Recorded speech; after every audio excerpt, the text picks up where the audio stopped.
Mon propos va se structurer en deux parties. La première sera un bref rappel de ce qu'est l'OTAN et la seconde sur l'organisation des événements haute visibilité par l'OTAN. Donc l'OTAN est une structure civilo-militaire composée au jour d'aujourd'hui de nombreux pays qui se répartissent à divers titres dans diverses catégories sur lesquelles il me paraît peu opportun de revenir. Mais ce qui est surtout important, c'est de dire qu'il y a environ une soixantaine de pays qui sont membres de l'OTAN. Organisation civilo-militaire qui s'intéresse maintenant à la gestion de crise.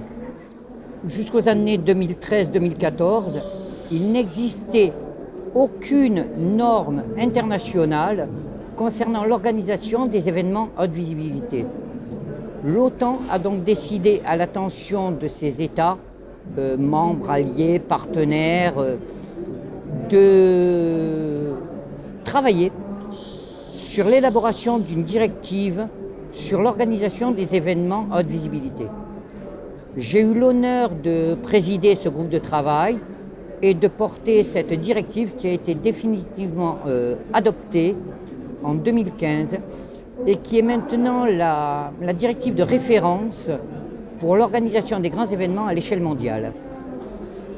Elle reprend une grande partie de la doctrine française des grands événements qui est répartie en trois manières. La première va être une phase pré-événementielle, la seconde une phase événementielle et la troisième une phase post-événementielle.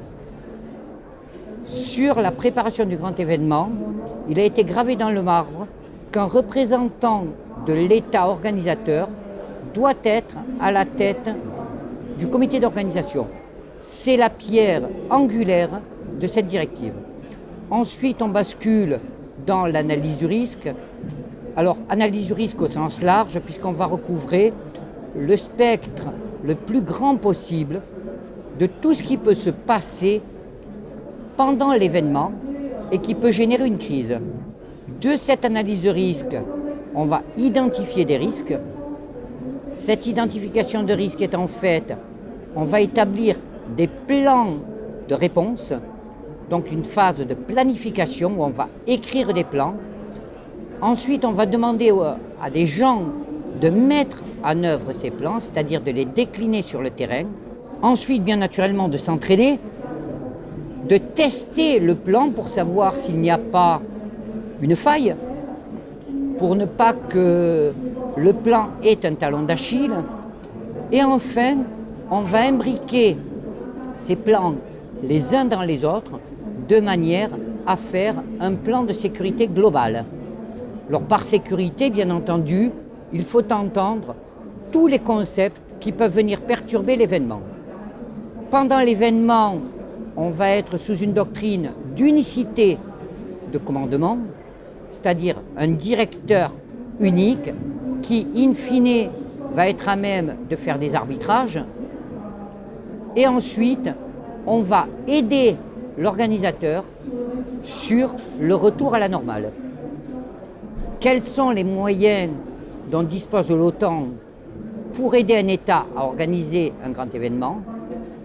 Ça va être des équipes qui vont pouvoir être déployées avant l'événement pour aider l'État.